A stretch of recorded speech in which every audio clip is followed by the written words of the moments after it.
comment dédramatiser l'erreur et en faire une étape normale de l'apprentissage. Voilà. Parce qu'on sait que l'erreur, elle est indispensable à l'apprentissage. Si on ne fait pas d'erreur, on ne peut pas apprendre. Moi, quand mes gamins ils font une bêtise, un problème, etc., je leur dis, une erreur, je leur dis, c'est super. Voilà, mais par contre, c'est super si vous apprenez de cette erreur. Si vous apprenez pas et que vous la répétez en permanence, là, c'est plus super. Donc, ce qui est intéressant, c'est de voir comment, finalement, valoriser l'erreur. Alors déjà, la première chose, avant de valoriser, je pense, c'est de ne pas se focaliser que sur les erreurs. Déjà, je pense que c'est dur, hein, la première base. C'est pas facile, parce que nous, encore une fois, on a envie de les aider à s'améliorer, et donc on met souvent le focus sur l'erreur. Regarde, une petite activité typique que j'ai fait, plein de profs font, et c'est normal, c'est une activité qu'on a l'habitude souvent de faire.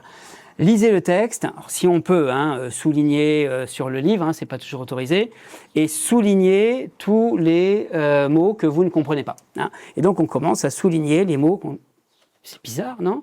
Pourquoi on met le focus sur les mots qu'on ne comprend pas ? Qui gênent la compréhension ou qu'on ne comprend pas. C'est pas pareil, on peut deviner ce que ça veut dire. Avec, les mots bloquants peut-être. Les mots bloquants, souvent c'est ce que tu n'arrives pas à comprendre, souligne, et comme ça on va retravailler dessus et on va approfondir et découvrir davantage ce vocabulaire que tu ne connaissais pas ou que tu ne comprends pas. Mais du coup, ça veut dire qu'on met le focus sur l'incompréhension, alors qu'on pourrait très bien faire simplement tout à fait l'inverse. Souligne tous les mots que tu comprends dans le texte. Alors là, il se met à souligner des verbes, des ceci, des cela, plein de mots qu'il trouve dans le texte, tac, tac, tac, tac, tac. Il est en train de souligner des milliards de mots, de plein de mots. Waouh, j'ai souligné tout ça. Déjà, rien que ça. Je connais tout ça. Ça veut dire que ça, c'est ce que j'arrive à comprendre. Et maintenant, avec les mots que j'ai pas soulignés, est-ce que je peux répondre aux questions? Oui, parce que je vais faire des hypothèses. À partir de tout ce que j'ai compris, je vais réussir à faire certaines hypothèses. Alors, on peut entourer certains mots, effectivement, qui sont difficiles, et ensuite travailler dessus. Mais si, vous voyez, le point de départ, c'est la réussite au lieu d'être la difficulté, déjà, je trouve que ça évite le blocage et le français, c'est difficile, je comprends rien. Putain, c'est incroyable. Voilà. Et c'est juste un tout petit... Voilà, finalement, un tout petit déclic. Pourquoi je demande toujours le contraire, moi ? Pourquoi je demande toujours les mots que je ne comprends pas, souligne, je t'explique après. Tu sais, c'est parce qu'on a vécu ça, en fait, nous-mêmes, autant qu'élèves. Ça veut pas dire qu'on est con. Non, mais ce que je veux dire, c'est qu'on répète comment on a nous-mêmes appris. On a appris d'une manière et on est tenté de reproduire parce que ça a marché avec nous. On a réussi, regarde, on a un bon niveau, donc on se dit, maintenant, j'aimerais bien refaire. Et en fait, il y a certains mécanismes où ça peut être intéressant de s'interroger et de se dire, en fait, c'est positif, c'est pas positif, ça le bloque pas. Voilà, et être toujours un peu attentif finalement à ça. Voilà, donc ça, je pense, c'est la première chose. Et puis ensuite, alors, en formation, souvent, vraiment, moi, j'aime pas trop faire de théorie, mais quand même, pour voir un petit peu le fonctionnement, disons, de la motivation, il y a quand même quelque chose habituel, normal, qu'on arrive à identifier comme ça facilement, c'est qu'on va essayer de faire quelque chose, à un moment donné, on va réussir, et cette réussite nous motive à essayer à nouveau. On est d'accord, c'est simple.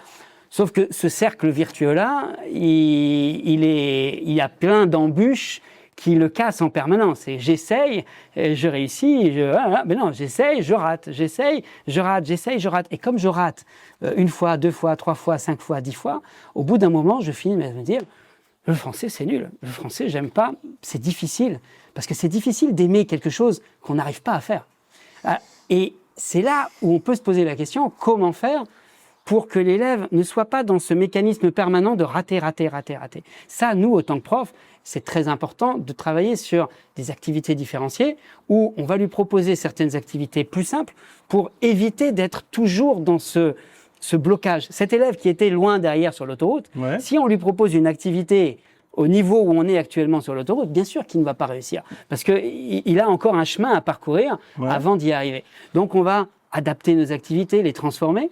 Pour tout le monde ? Non, pour certains élèves qui ont plus... C'est compliqué.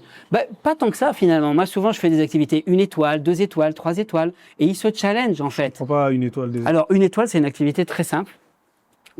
Aujourd'hui, en plus, avec l'IA, c'est quand même assez facile à transformer des activités pour les rendre plus simples, plus complexes, ou travailler des aspects plus ou moins détaillés, par exemple, du point grammatical. Tu vois, si je te dis la négation. une étoile, ce serait quoi? Ah ben, la négation, une étoile. Bon, là, la négation, ça serait vraiment ne pas, par exemple. Ouais. Mais avec 2 étoiles, on pourrait avoir ne plus, ne jamais, ne rien. Et sur le passé composé. Sur le passé composé, on n'aurait que l'auxiliaire. On n'aurait que l'auxiliaire avoir, parce que c'est le plus simple. On n'aurait que les participes passés en ER. Et puis sur du 2 étoiles, là, on aurait déjà d'autres participes passés. On aurait l'auxiliaire avoir ou être. Il faut comprendre quand est-ce qu'on utilise l'un ou l'autre. Et du coup, les élèves, comment ils se sentent aujourd'hui avec le passé composé? Ah, c'est difficile. Je vais prendre une étoile. OK? Et je vais voir comment je me sens avec ça.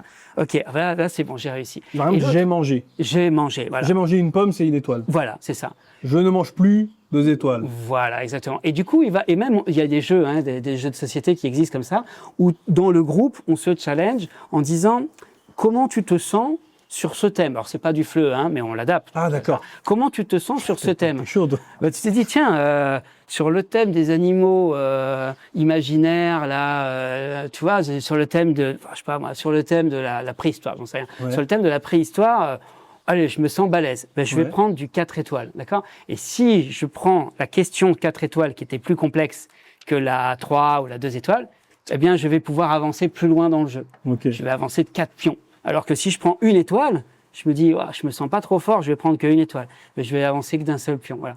Et donc, ce type de démarche-là, ça peut être des points, ça peut être des notes, ça peut être ça peut être plein de choses.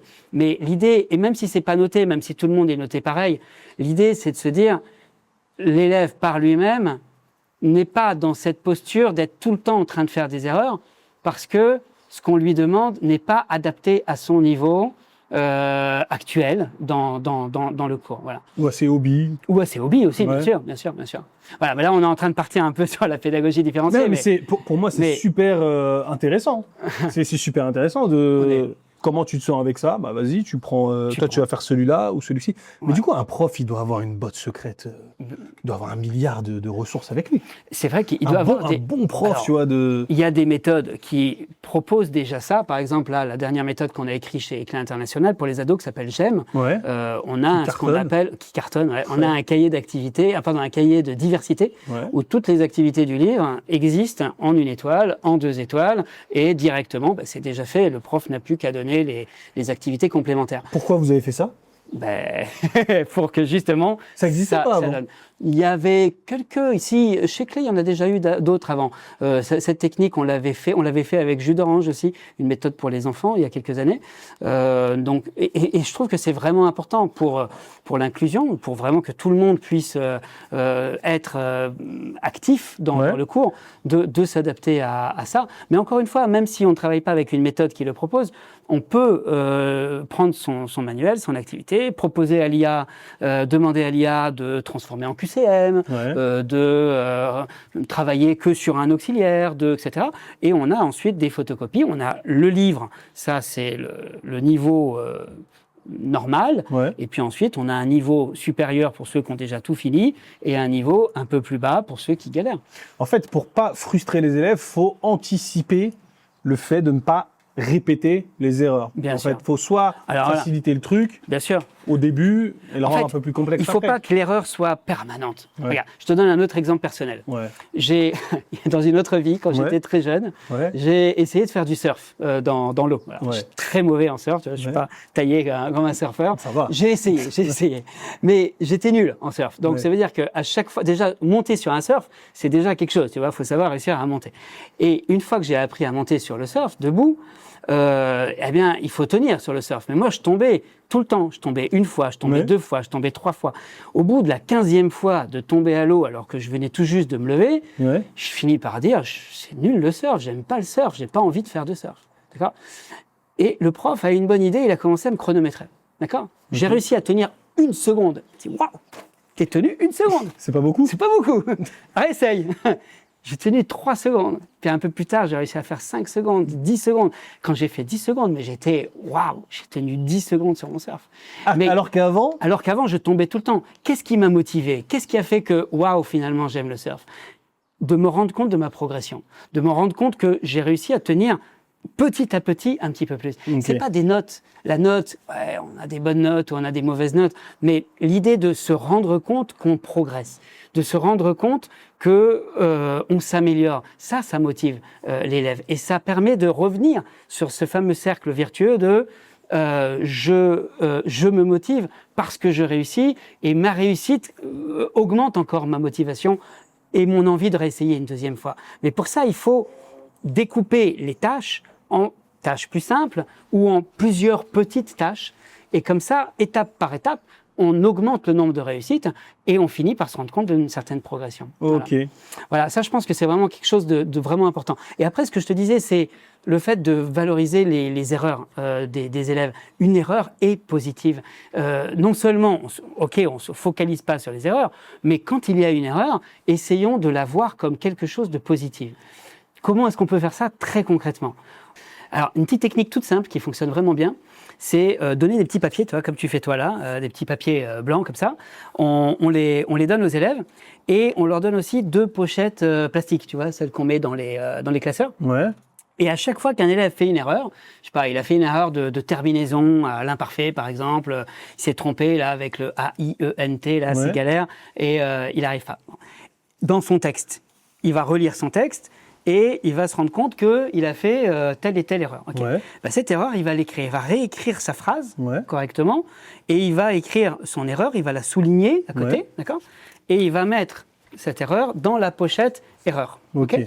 Et à un autre moment, il va avoir un autre écrit à faire et cette fois-ci, eh bien, il se rend compte que il a écrit A-U-N-T correctement ici, là, que c'est quelque chose qui maintenant...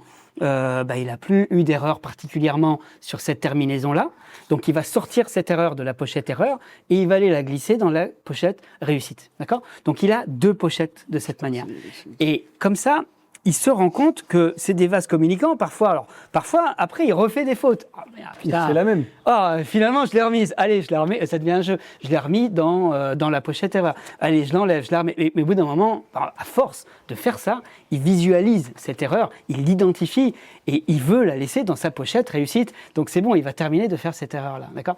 Et comme ça, avec différentes erreurs récurrentes, on arrive à les placer dans des pochettes réussite. Plus tard, on a un examen. Ouais. Moi, je dis toujours à mes élèves, focalisez-vous sur les erreurs habituelles que vous faites quand vous faites une relecture. Faites une relecture ciblée. Ouais. Vous savez vos erreurs. Vous savez que souvent vous oubliez le pluriel, que souvent vous avez encore des difficultés avec ci, avec ça. Ouais. Et donc, quand vous faites une relecture, essayez de bien penser à vos erreurs habituelles et pour faire une relecture ciblée. D'accord ? Là, c'est facile. Ils ont dans la tête, parce qu'ils ont mis dans leur pochette erreur, ils savent quelles sont les erreurs qui restent dans cette pochette depuis super longtemps. Ils connaissent davantage leurs erreurs. Okay. Et donc, ils arriveront à se relire et à éviter de les refaire, et surtout en les identifiant bien au départ. Je pense que cette identification de l'erreur, cette compréhension de l'erreur, elle est indispensable pour avancer. Si on ne comprend pas son erreur ou si on ne prend pas le temps de s'y intéresser, on va la répéter 1000 fois. C'est pas grave si la pochette est super grande. Non, pas du tout. Je crois que le niveau de nos élèves ou les erreurs que font nos élèves, les erreurs que répètent nos élèves, c'est un peu le résultat de notre enseignement. Aussi, bien sûr. Mais après, comme les réussites, hein. Bien sûr, comme les réussites. Mais il y a tellement de diversité dans un cours d'élèves, de manière d'apprendre, de cerveau, de capacité d'attention, que on peut pas non plus se jeter la pierre sur nous-mêmes. Mais t'as pas une méthode qui marche à tous les coups? Non, ça n'existe pas. Non. Il n'y a pas de méthode qui marche à tous les coups. Il y a des petites astuces comme ça, des petites techniques qui leur permettent de les aider. Enfin, ça, finalement, cette technique-là, c'est un peu apprendre à apprendre. Ouais. C'est identifier ces erreurs, essayer de les mémoriser mieux en les manipulant. Ouais. Je l'écris. Déjà, rien que le fait, je sais pas toi, mais moi, parfois, je fais des listes de choses à faire et je regarde plus du tout mon agenda parce que juste de l'avoir écrit, je l'ai déjà mémorisé. Donc, cette erreur que j'écris quelque part et que je place dans la pochette erreur, ça m'aide à la mémoriser, à comprendre que j'ai fait cette erreur-là. Et la prochaine fois que je vais écrire à IENT, j'aurai le souvenir que je m'étais corrigé, je l'avais écrit, je l'avais placé. Et donc, ça va me revenir. Et c'est ça qui va m'aider à ne pas écrire la même erreur. Okay. Voilà. Je pense que ça, ce sont des petites techniques.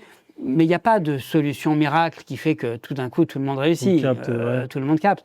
Et puis, ça sera chacun à son rythme, chacun à sa manière. C'est ça la réalité d'une classe, j'ai envie de dire. Bien sûr, bien sûr. Exactement. Mais finalement, l'idée, c'est que les élèves se disent, il y a une petite citation que j'aime bien, qui dit « J'ai tellement appris de mes erreurs que je pense en faire encore quelques-unes. » Voilà. Tu vois, si l'élève arrive à se dire ça, c'est qu'il a réussi à dépasser sa peur de l'erreur, du ridicule. Il faut normaliser les erreurs. Normaliser, exactement. C'est ce que je te dis avec mes enfants. C'est génial. Tu t'es trompé, tu as fait une erreur, tu as eu un 0, c'est excellent. Comme ça, tu vas comprendre maintenant qu'est-ce que tu as vécu là. Et si tu n'as pas envie de le reproduire, tu as déjà une première expérience et tu vas pouvoir t'améliorer une deuxième fois.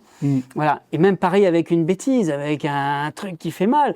C'est normal, la perfection, elle n'existe pas. Le prof n'est pas parfait. Le prof n'est pas parfait. Donc comment on peut demander à nos élèves pas parfait dans tout. Dans le parler, tu parles, dans le parler, dans le français, dans notre manière d'enseigner, dans tout.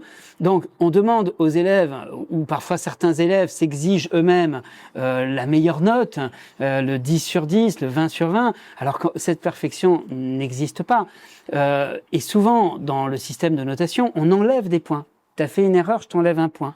Tu as refait une erreur, je t'enlève un point. Moi, en dictée, j'avais des moins 14 quand j'étais au collège, parce que à force d'enlever des points, je me retrouvais en négatif. Alors ça, c'est super déprimant. En fait, les bons mots que tu écrivais te rapportaient rien. Me rapportaient rien, exactement. Alors qu'on était tout le temps dans enlever. Et un jour, je lisais un article, je ne me rappelle plus le nom malheureusement du didacticien, autrichien, il me semble, qui disait et si on transformait cette évaluation comme des jeux vidéo où on gagne des points. Tout le monde commence à 0.